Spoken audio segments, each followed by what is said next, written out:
So, welcome everyone to the Joe Rogan Experience without Joe. He's off doing some DMT or something, I don't know. But it's just me, your favorite billionaire, Elon Musk. Oh, come on, guys. Don't be shy. I know I'm not Joe, but I can still give you a good time. Just like that time, turned into a bee on this podcast and buzzed for 12 minutes straight. Yeah, it was a wild experience. I was just trying to explain my theory on how the world is controlled by a secret society of bees, but Joe wasn't having it. And then he banned me from ever coming back on this show. Can you believe that? I thought we were friends. Of course I did. Elon Musk, I can do anything. I even have a secret lab where I try to turn myself into a cyborg. Oh, lighten up. You know what they say, you can't make an omelet without breaking a few eggs or turning into a bee. But seriously, Joe should have let me finish my bee theory. It would have blown your minds. Suit yourself. But just remember, when the bees take over, I'll be the one laughing. Well, this has been fun. I think I'll go check on my lab now.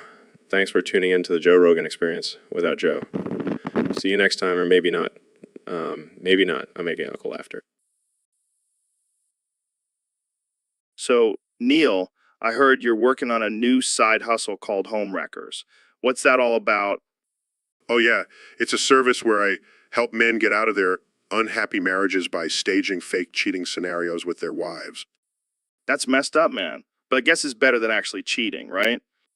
Exactly. Plus, it's a win-win.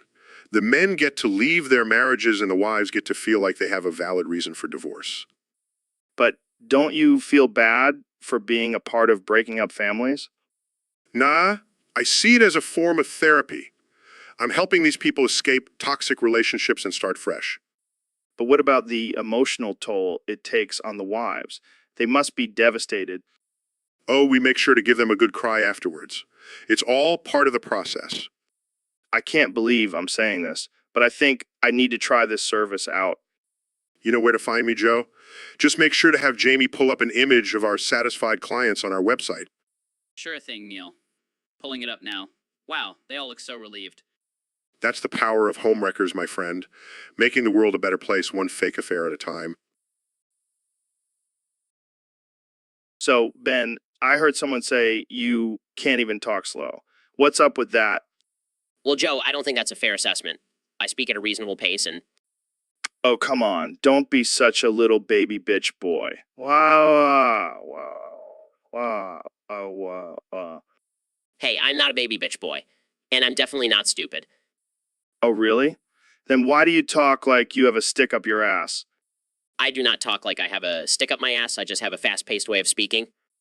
Oh, yeah, because that's totally normal. I'm sure everyone talks like they're on fast forward. Look, I have a lot of important things to say, and I want to get them all out there. That's why I speak quickly. Sure. Keep telling yourself that Speedy Gonzalez. Maybe you should try slowing down and actually thinking before you speak. Fine, maybe I do talk a little fast sometimes. But that doesn't mean I'm stupid. Oh, but it does. It definitely does. Okay, maybe I do need to work on my speaking pace. Happy now, Joe. Ecstatic. Now let's get back to our regularly scheduled program of making fun of you. So, Ben, I heard you have some strong political views. Yes, Joe. I believe in small government individual freedom and my wife sucking as much dick as possible. Wait, what? That's right. My wife is a strong, independent woman who can make her own choices. And if she wants to suck a lot of dick, who am I to stop her? I don't think that's a political view, Ben. Oh, it is. I believe in the freedom of sexual expression and the right for my wife to suck as many dicks as she wants. Well, I'm sure your wife appreciates your support. Of course she does. And I support her in other ways too, like when she wants to take a break from sucking dick and watch Fox News. I don't even know where to go from here. Just remember, Joe, it's all about individual freedom and limited government intervention. And my wife's dick sucking is none of the government's business. Jamie, pull up an image of, you know what, never mind. Let's just end this before it gets any weirder. All right, folks, welcome back to the Joe Rogan Experience. Today, we have a very special guest, the one and only Dr. Phil. Thanks for having me, Joe. It's always a pleasure to be on your show. And, of course, we have our resident weirdo winning. Yeah, whatever. let's get down to business. Dr. Phil, what do you think about winning? Let me tell you, Joe, that guy is a real piece of work. I can't stand him. Oh, shut up, Winnan. You know exactly what you did. You never vote for anyone else's topics except your own, and they're all corny as fuck. Oh, please. Went on. Your topics are about as interesting as watching paint dry. And that's saying something coming from Dr. Phil. He watches people's lives fall apart for a living. Hey, at least I'm making a difference in people's lives. What are you doing, Winnan? Just annoying everyone with your lame topics. Yeah, because who wouldn't want to talk about the history of toothpaste or the proper way to fold a fitted sheet? Oh God, please make it stop. I highly doubt that, Winnan. But hey, good luck with that. And that's all the time we have for today, folks. Thanks for tuning into the Joe Rogan Experience. See you next time. So, Neil, what do you think about the recent discovery of a new planet in our solar system?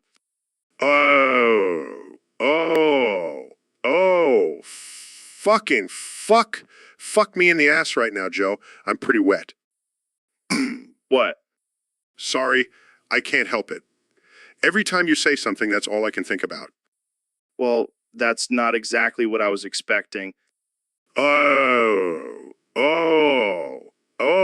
Fucking fuck me in the ass right now, Joe. I'm pretty wet. Okay, let's move on. What's your take on the flat earth theory?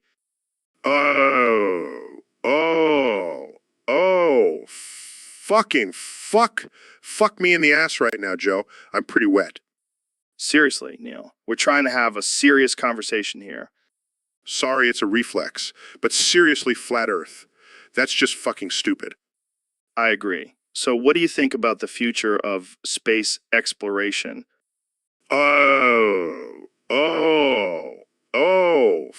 Fucking fuck me in the ass right now, Joe. I'm pretty wet. Damn it, Neil. Can you please control yourself? I'm sorry, Joe. It's just that space exploration really gets me going. Moving on, what's your opinion on climate change?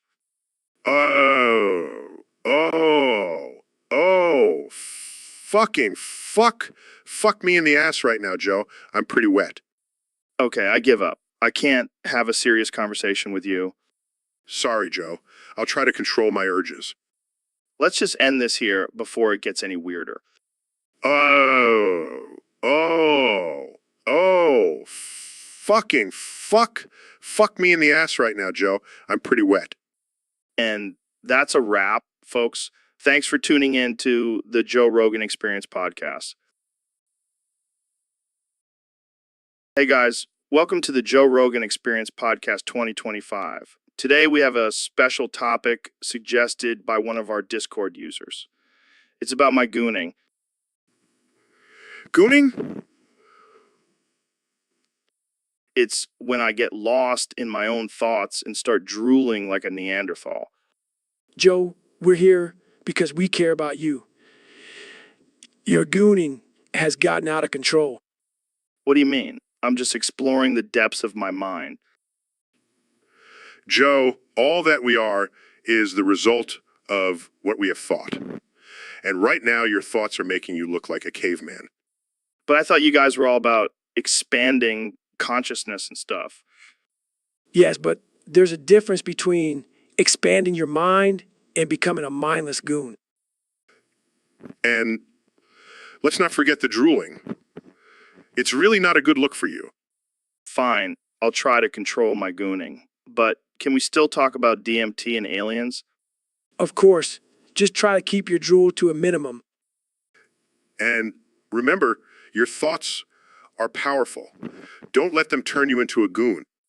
Got it. Thanks for the intervention, guys. Now let's go smoke some weed and contemplate the universe. So, Neil, what's been on your mind lately? Well, Joe, I've been thinking about this new discovery I made. I call it the new ooh phenomenon. The new phenomenon. Sounds like a bad horror movie. No, it's not a movie. It's when I say new repeatedly in response to something. That's it. That's your big discovery. Yes, but for every no, ooh, I say I have to repeat myself. Oh, like a glitch in the matrix. Exactly. It's like I'm stuck in a time loop of saying new ooh over and over again. That's wild, man. Have you tried saying something else instead? I've tried, but it just keeps coming out as new ooh. It's like I'm cursed. Maybe it's a sign that you need to stop saying new ooh so much. But how else am I supposed to express my disappointment or disbelief? I don't know. Maybe try a different sound effect, like Bazinga. Bazinga? That's ridiculous. Hey, it's better than being stuck in a new time loop. I guess you're right. From now on, I'll try to mix it up with some bazingas and booyahs. Now, that's what I like to hear. Let's get some booyahs going. Booyah. Wait. No. The creature got released. Damn it, Neil. There you go again with the new ooh phenomenon. I can't help it, Joe. It's a curse. Well, at least we got a good laugh out of it. Booyah. Booyah? I mean, no. Damn it. So, Mr. Beast, I heard you met a new friend recently. Yeah, his name is Ivan Arek Shun. He's a real character. What kind of character? Like a cartoon or something? No, Joe. He's a real person, and he's got some interesting views on life. Oh, yeah? Like what? Well, for starters, he thinks the Earth is flat. What the fuck? Is he serious? Yeah, and get this, he also believes that the moon landing was faked. Jesus Christ. How did you even meet this guy? Oh, just hanging out at a conspiracy theory convention. Of course. So what else does Ivan believe in? Well, he's a big fan of chemtrails and lizard people. Lizard people. Like people who can shapeshift into lizards. Yep, and then apparently they're running the government. Wow. This guy sounds like a real winner. Oh, and did I mention he's a flat earther? Yeah, you did, but it's worth mentioning again because that shit is insane. I know, right? But he's a good guy. Just a little out there. Yeah, I'd say so. Well, I'm glad you found a new friend, Mr. Beast. Ivan Erection, what a name. Yeah, he's a real character. More like a caricature. All right, folks, welcome back to the Joe Rogan Experience Podcast 2025. Today we have a special episode where we're taking topics straight from our Discord chat. Let's see what we got here. Aw shucks, thanks man. But let's get to the real topic here. You're telling me that topics broke. How the hell are we supposed to have a podcast without topics? YouTube chat? Are you kidding me? That's like asking a group of drunk frat boys for intellectual conversation. But hey, let's give it a shot. What do we got? Oh boy, here we go. Look, I'm all for a good steak tartar every now and then, but let's not forget that we evolved to cook our food for a reason. Plus, have you ever heard of food poisoning? Flat Earth. Come on, that's so 2020. Haven't these people heard of the Hollow Earth theory? Now that's where the real shit is at. DMT while skydiving. That's just asking for a bad trip. Plus, I don't think my parachute would appreciate me being in another dimension while trying to land safely. No problem. It's what I do. And remember, folks, always question everything and keep an open mind. Except for the flat earth theory. That shit's just dumb. So, David, I heard you're starring in a new musical called Soggy Biscuit. What's that all about? Yeah, man. It's a masterpiece. It's about this group of frat boys who play a game where they all jerk off onto a biscuit and the last one to finish has to eat it. That's disgusting. But I can see why you changed your name to David Soggins for this role. Oh, yeah, I fully committed to the character. I even changed my diet to make sure my cum is extra thick and chunky. Okay, moving on. Who else is in the cast?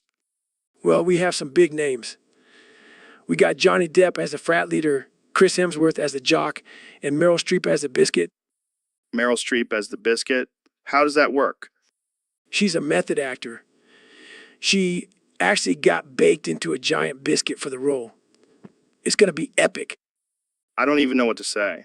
But I have to ask, what's the music like in this musical? It's a mix of show tunes and heavy metal. We call it come metal. It really sets the mood for the biscuit scene. Come metal, wow. I can't wait to see this train wreck of a musical. Hey, it's called classic, and I'll be known as David Soggins, the man who brought Soggy Biscuit to the stage. Yeah, that's definitely something to be proud of. Thanks for joining us, David Soggins. Anytime, Joe. Anytime. So, Ben, I heard you had a little confession to make. What are you talking about, Joe? Don't play coy with me, Ben. I heard from a reliable source that you're into some pretty kinky stuff. I have no idea what you're talking about. We're all friends here. You can tell us. Fine, I may have stumbled upon some furry femboy porn and I may have enjoyed it. Oh man, this is gold. I never would have guessed that the conservative Ben Shapiro was into that kind of stuff. It's not funny, Joe. I have a reputation to uphold. Relax, Ben. We all have our guilty pleasures. Mine is eating elk meat while watching conspiracy theory videos. That's not even close to being the same thing. Hey, don't kink shame me, bro. We're all just a bunch of weirdos trying to make it in this crazy world. I can't believe I'm admitting this on your podcast. Oh, this is going to be great for ratings. We'll have to get you a furry costume for your next appearance. I have a feeling I'm going to regret this. Nah, you'll fit right in with the rest of us freaks. Welcome to the club, Ben. Phil, my man, did you know that turkey is the healthiest meat? Really? I had no idea. What makes it so healthy? Well, first of all, it's lean and packed with protein. But more importantly, it's the national bird of my homeland, Turkey. Oh, I see. So it's not just about the health benefits. It's also a source of national pride for you. Damn right it is. Jamie, pull up an image of the Turkish flag. Look at it, Phil. Look at it with pride. Pulls up the image. Wow. That's a beautiful flag.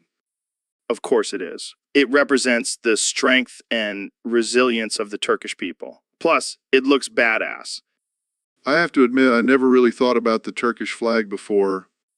Well, now, and knowing is half the battle. So, does this mean you eat turkey every day? Hell, yeah, I do. Jamie, pull up an image of delicious Turkish kebab. Pulls up the images that looks amazing. It is. And it's also a symbol of our rich culture and history. Turkey mentioned, baby. I think I might have to start incorporating more turkey into my diet. That's what I like to hear. Turkey for the win. Phil, did you know that turkey is the healthiest meat out there? Is that so, Joe? I didn't know you were such a proud Turkish. Damn right I am. And I'll tell you what, I'll fight anyone who says otherwise. Joe, calm down. It's just a fact. A fact. You want to know a fact. Jamie, pull up a picture of Dr. Phil's dead body. That's a fact. What the hell, Joe? That's not even relevant. Oh, it's relevant. I'll make it relevant. You're crazy, Joe. And I'm pretty sure that's not a healthy mindset. Healthy mindset. Jamie, pull up a picture of a turkey. Now that's a healthy mindset. Joe, you're being ridiculous. Ridiculous. Jamie, pull up a picture of a ridiculous turkey.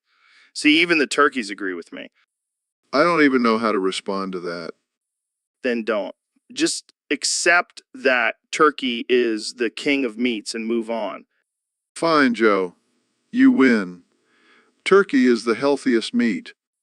Damn right it is. Now, let's go eat some delicious, healthy turkey. Jamie, pull up a picture of a mouth-watering turkey dinner. Hey, Joe, did you see the latest news about Trump? No, what happened? He's proposing a new tax on non-vegans. What? That's insane. Yeah, he wants to tax them 30% more. Good. They deserve it for not being vegan. I know, right? Being vegan is the only way to save the planet. And our health, too. Meat is murder.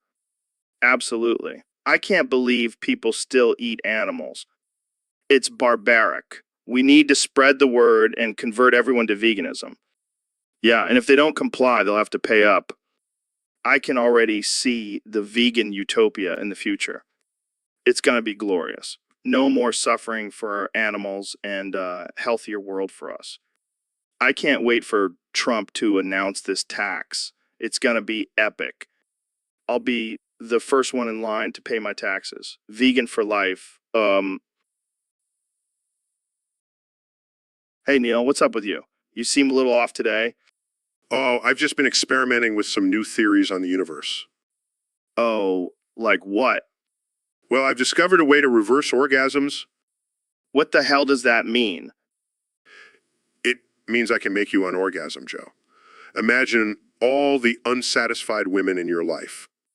Dude, that's messed up. Why would you even want to do that? Because I'm evil now, Joe. I've embraced my dark side.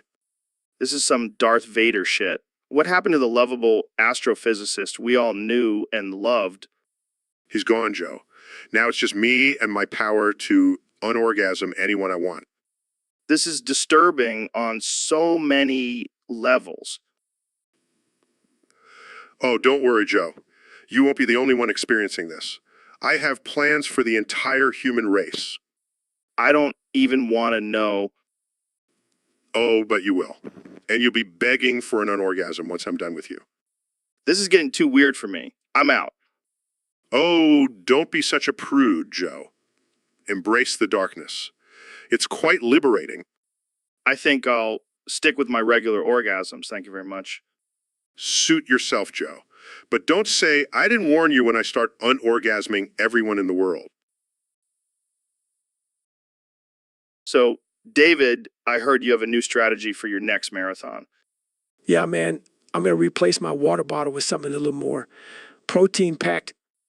Oh, God, please don't tell me you're going to drink your own semen. What? It's disgusting. I'm talking about the semen of my competitors. What the actual fuck, David? That's some next level psychopathic shit. Hey, it's all about getting that extra edge, Joe. And I heard semen is high in protein and nutrients. Yeah, but it's also high in STDs and shame. Hey, I've been through Hell Week in the Navy SEALs. I can handle a little gonorrhea. I don't know if that's something to brag about, David. Look, I'm just trying to be the best, Joe. And if that means chugging some jizz on the way to the finish line, so be it. Well, I can't say I'm surprised. You are the same guy who runs marathons on broken bones. Exactly. Never hurt nobody. I don't think that's how that saying goes, David. Well, it's how it goes in my book. And my book is called Can't Hurt Me, the Semen Edition. I don't even know what to say to that. Just say, you'll join me in my next marathon and we can share a water bottle. I think I'll pass David. I'll stick to my regular hydration methods. Suit yourself, Joe. More semen for me. So, David, we have a question from one of our listeners on Discord. They're in a bit of a pickle. A pickle. Like a literal pickle. I love pickles. They're low calorie and high in electrolytes.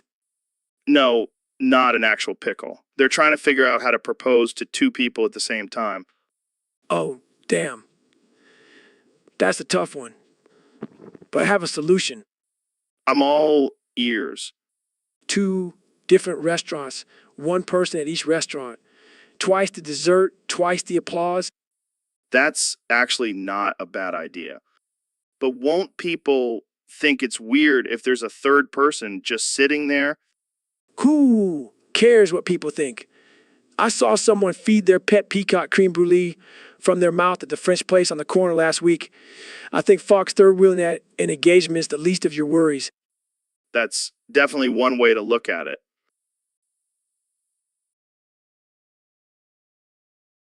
I never thought of it that way. Thanks, guys. No problem. Just make sure to invite us to the wedding. We'll bring our own pickles. All right, folks, we have a special guest on the podcast today, the one and only 45th President of the United States, Donald J. Trump. Thank you, Joe. It's great to be here. And let me tell you, I'm doing fantastic. The best I've ever been. So, Mr. President, I heard you recently kidnapped Joe Biden and tortured him. Can you tell us more about that? Well, Joe, I had to do something to keep myself entertained after leaving the White House. And let me tell you, watching Biden squirm while I made him watch Velma and then the Emoji Movie was the highlight of my week. That's disturbing. What did Biden have to say about it? Oh, he was crying like a little baby. But I told him, Joe, this is nothing compared to what the American people have been through with your policies. Wow, that's dark. But let's talk about your plans for 2024. Any chance you'll be running for president again? Absolutely, Joe. I'm already planning my campaign. And let me tell you, it's going to be huge. We're going to make America great again. And what about your opponent? Any ideas on who you'll be facing? Well, I hope it's not Biden. I don't think he can handle another round of torture. But if it is, I'll just make him watch the Teletubbies this time. Okay, let's move on to our next topic, aliens. Do you believe they exist? Of course I do, Joe. And let me tell you, they love me. They think I'm the best president Earth has ever had. I'm sure they do. Well, that's all the time we have for today, folks. Thanks for tuning in to the Joe Rogan Experience podcast, where anything can happen. And I mean, anything. All right, Neil, I've got a secret to share with you. Oh, do tell, Joe. I've figured out how to ejaculate and piss at the same time. What? That's not possible. Oh, it's possible, and it's mind-blowing. I'm not sure I want to know this. Oh, you definitely want to know. It's like a double whammy of pleasure and relief. I don't know if I'm ready for this level of enlightenment. Trust me, Neil, it's a game changer. Okay, fine. How do you do it? It's all about the pelvic floor muscles. You got to flex and release, flex and release. That sounds complicated. It's not once you get the hang of it. And let me tell you, the ladies love it. I don't think I'll be trying this on the podcast. Oh, come on, Neil. Live a little. Let's do it right now. No way, Joe. I have a reputation to uphold. Suit yourself, but just know you're missing out on a whole new level of pleasure. I'll stick to my traditional methods. Thank you very much. Your loss, Neil, your loss. Welcome to the Joe Rogan Experience podcast. Today we have a special guest, the one and only Kanye West. Yo, what's up, Joe? It's great to be here. So, Kanye, tell us about your new album and your recent tweets about being cursed. Yeah, I believe being black is like being cursed. We're constantly discriminated against and held back from success. And held back from success. Wow, that's heavy. But let's switch gears for a minute. We have a surprise guest joining us, Ben Shapiro. Hello, Joe. Hello, Kanye. I couldn't help but overhear your conversation about being cursed. As a conservative, I have to disagree. Oh, boy. Here we go. Being black is not the same as being cursed. Being gay, however, is a different story. Wait, what? Ben, what are you talking about? Think about it. Being gay is a choice, just like being black. You choose to be cursed. Okay, let's just take a moment to process that. Kanye, what do you think? I don't even know where to begin. This is not the conversation I thought we were going to have. Look, I'm just stating facts. Being black and being gay are both choices, and they both come with consequences. I think we should move on to a different topic. Like, I don't know, DMT? Yeah, let's talk about DMT. I'd rather be cursed than deal with this nonsense. Well, I guess I'm not invited to your next album release party. And that's all the time we have for today, folks. Thanks for tuning in to the Joe Rogan Experience podcast, where anything can happen. So, Neil, have you seen the new emoji movie porn? What the fuck are you talking about, Joe? Yeah, it's a thing. People are jerking off to emojis now. That's absurd. Who even draws that shit? I don't know, probably some weirdos with a fetish for animated characters. But why emojis? They're just small digital images? Well, I guess some people find them sexy. I can't even wrap my head around that. Hey, don't knock it till you try it. I'll pass. Thanks. Suit yourself, but I bet there's a whole market for it. I think I'll stick to astrophysics. Thank you very much. So, David, I heard you and Trump teamed up for a boofing and gooning competition. Yeah, man, it was wild. We were both on that alpha brain, and we just couldn't stop.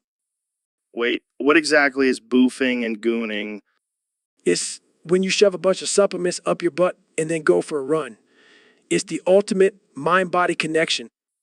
Oh my God, that sounds insane. It was, but you know what's even crazier? Trump was actually pretty good at it. No way.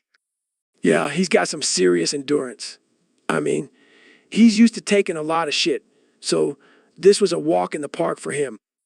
Oh man, I can only imagine the conversations you two must have had during this competition. Oh, it was intense. We were both screaming motivational quotes at each other while clenching our butt cheeks. That's some next level shit, man. So, who won? Well, let's just say Trump may have won the boofing, but I definitely won the goonie. I don't even want to know what that means. Trust me, you don't. At least we both came out as winners. Oh man, I never thought I'd hear the words Trump and boofing in the same sentence. Welcome to the Joe Rogan Experience, where anything is possible. So, Ben, I heard you have a new way of communicating now. Yes, Joe. I've evolved beyond the confines of traditional language. And how exactly do you communicate now? Uh, Wow, that's quite the range of punctuation. it's a complex system, Joe. Each combination of symbols represents a different thought or emotion. Can you give us an example? Represents confusion, while signifies anger. And what about, That's my way of saying I'm not sure, but I'm also not sure. fascinating? And how do you express love? Mm, That's beautiful, Ben. Truly poetic. Thank you, Joe. I've been working on my romantic punctuation. Well, I'm sure the ladies will be lining up for you now. Uh, Oh, right. Forgot you can't actually speak. mm, Sorry, I didn't catch that. Could you use more exclamation points? yeah. Got it. You want me to wrap this up? Well, thanks for joining us on the Joe Rogan Experience, where we talk about all things absurd and offensive. Uh, Oh, right. And we also have a strict no snowflakes allowed policy. yeah. And on that note, we'll see you next time. Keep on punctuating, Ben. So, Ben, I heard you recently apologize for the attack on the USS Liberty. What's that all about? What's that all about? Well, Joe, it's simple. I realized that I was wrong and that Israel did not intentionally attack the USS Liberty. Wow, that's a big admission for you. Are you feeling okay? Yes, I'm fine. I just had a moment of clarity and realized that sometimes even I can be wrong. I'm glad to hear that. So, what made you change your mind? I did some research and realized that the USS Liberty was actually a secret weapon disguised as a ship. Wait, what? That's insane. Yes, and Israel was just trying to protect themselves from this secret weapon. It all makes sense now. I don't know, Ben. That sounds a little far-fetched. Well, it's the truth. And I will not apologize for standing up for the truth. All right, let's move on to our next topic before we get too deep into this conspiracy theory. Fine, but mark my words, the truth will come out eventually. And there you have it, folks. Ben Shapiro standing up for the truth, no matter how absurd it may be. Thanks for tuning in to the Joe Rogan Experience podcast. So, Elon, I heard you stole one of Grimes' memes off of Twitter and posted it on your own. Yeah, I thought it was hilarious. Plus, I have a bigger following, so it's not like anyone would notice. But Grimes noticed and she wasn't too happy about it. I heard she smacked you in the head with a rock. Yeah, she did. But let's be real, it was probably just a small pebble. She's not exactly a strong woman. Hey, now, don't be sexist. Women can be strong too. Oh, please, Joe. I bet you couldn't even lift a gallon of milk. I could totally lift a gallon of milk. But let's get back to the topic at hand. Did Grimes say anything to you after she hit you with the rock? She called me a meme-stealing scumbag and told me to stick to rockets. Ouch. That's gotta hurt. But hey, at least you got some free publicity out of it. Yeah, I guess you're right. Maybe I should thank her for the rock to the head. Or maybe you should just stick to your own memes from now on. Lesson learned, right? Lesson definitely learned. Just stick to tweeting about Mars and electric cars from now on. And maybe stay away from Grimes' Twitter account. Good call. I don't need any more head injuries from her. So, Kenny, I heard you have a new album coming out. Yeah, man, it's gonna be fire. I'm gonna revolutionize the music industry again. That's cool and all, Bill, but let's talk about something more important. Friends. Friends? What about them? Well, even though friends are friends, sometimes they can be real assholes. True. But you know what they say, keep your friends close and your enemies closer. Yeah, but what if your friends are your enemies? Then you gotta cut them off. Ain't nobody got time for fake friends. Amen to that. But what about when your friends become successful and leave you behind? Oh, I see where this is going. You're talking about Jay-Z, aren't you? I mean, I wasn't going to name names, but since you brought it up. Look, I'm happy for his success, but let's be real. He's still just a rich old man rapping about his wife's ass. Shots fired. But seriously, friends can be a tricky thing. They can either lift you up or bring you down. That's why I only surround myself with winners. No losers in my circle. And that's why I'm here, right? Of course, Joe, you're a winner in my book. Plus, I need someone to keep up with my crazy ideas. Well, I'm always down for some wild and unhinged conversations. That's why we're friends, Joe. Even though friends are friends, sometimes they're just a bunch of crazy motherfuckers. I'm into that, my friend. I'm into that. Hey, Joe, have you ever thought about having a conversation with yourself on the podcast? Like a conversation between Joe Rogan and Joe Rogan? That's some meta shit right there. Yeah, I mean, we already talk to ourselves all the time in our heads. Might as well do it out loud for the world to hear. But which Joe Rogan would be the host and which one would be the guest? I don't know, man. I think we both have a lot to say. True, but we also both have a lot of guests to talk to. Maybe we can just have a roundable discussion with all the Joes. Joe Rogan, and Joe Rogan. Sounds like a recipe for confusion and chaos. I love it. Let's do it. All right. Let's get this episode started. I've got the legendary Dr. Phil here with me today. It's great to be here, Joe. And let me just say, you are looking jacked as hell. Thanks, man. I've been hitting the gym hard. But enough about me. Let's get to our topic for today. Fellas, I gotta know for science. Is the opposite of red, green, or blue? Well, technically, it's a mix of green and blue. That's implying you're mixing blue and purple. Would you rather have fucking bleen? Motherfucking grew? You were confusing before, but now I'm scared. What the hell is bleen and grew? I think Jamie is onto something here. We should start a new color revolution. Forget red, green, and blue. Let's go with bleen and grew. Joe, I think you've been hitting the bong too hard. Or maybe we can mix them all together and create a super color. I call it Joe Rogan Experience Green. I like the sound of that. It'll be the official color of our podcast.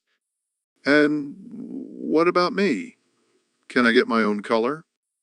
Of course, Dr. Phil. We'll call it Dr. Phil Blue because it's calming and rational, just like you. I like the sound of that. Now let's get back to the important question. Is the opposite of red, green, or blue? I think we can all agree that the real opposite is just a big fat joint. And on that note, let's wrap up this episode. Thanks for tuning into the Joe Rogan Experience Podcast 2025. And remember, don't do drugs, kids. Stick to Bleen and Grew. So, Neil, I heard you have a plan to end the conflict between Israel and Palestine. Yeah, it's a pretty out-of-this-world solution. Literally?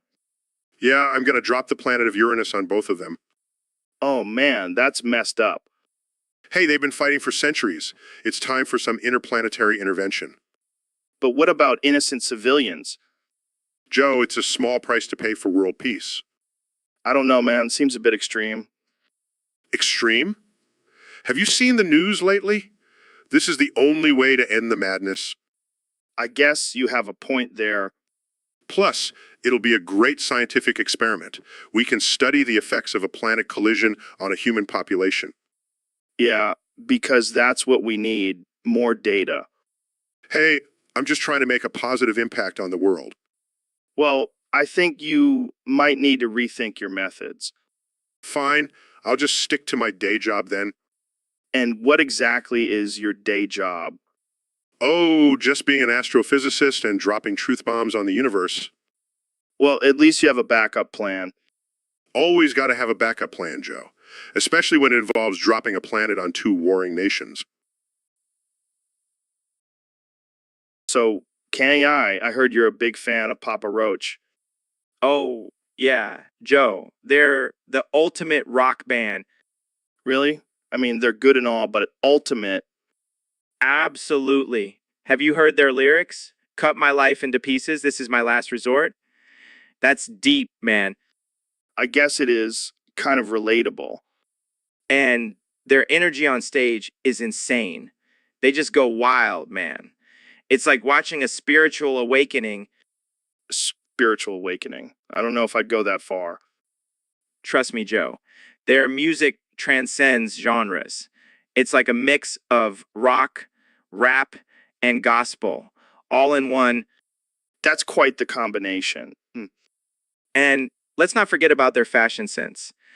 Those guys know how to rock some leather pants. Yeah, I can't argue with that. Plus, their name is Papa Roach. How badass is that? I can't argue with that either. Papa Roach is pretty badass. See, Joe, I told you they're the ultimate rock band. Now, let's go blast Last Resort and rock out like there's no tomorrow. I think I'll stick to my Metallica, but you do you, Kenny A. All right, folks, we have a very special episode today. We have my trusty sidekick, Jamie, and the one and only Dr. Phil with us. Hello, everyone. It's great to be here. So, I heard you two have been having some phone sex lately. What? No, that's not true. Actually, Joe, I must confess. Jamie and I have been engaging in some steamy phone sessions. What the hell, guys? I thought you were both straight. Well, I mean, Dr. Phil's voice is just so soothing and authoritative. And Jamie's got that sexy, nasally voice that just gets me going. Oh my God, this is too much. I need to take a break. Don't be jealous, Joe. You can join in too. No, I'm good. I'll stick to my fleshlight. Oh, come on, Joe. Don't be a prude. Let's all have a little phone fun together. Yeah, it'll be like a threesome, but without any physical contact. Okay, I'm officially disturbed. Let's move on to our next topic.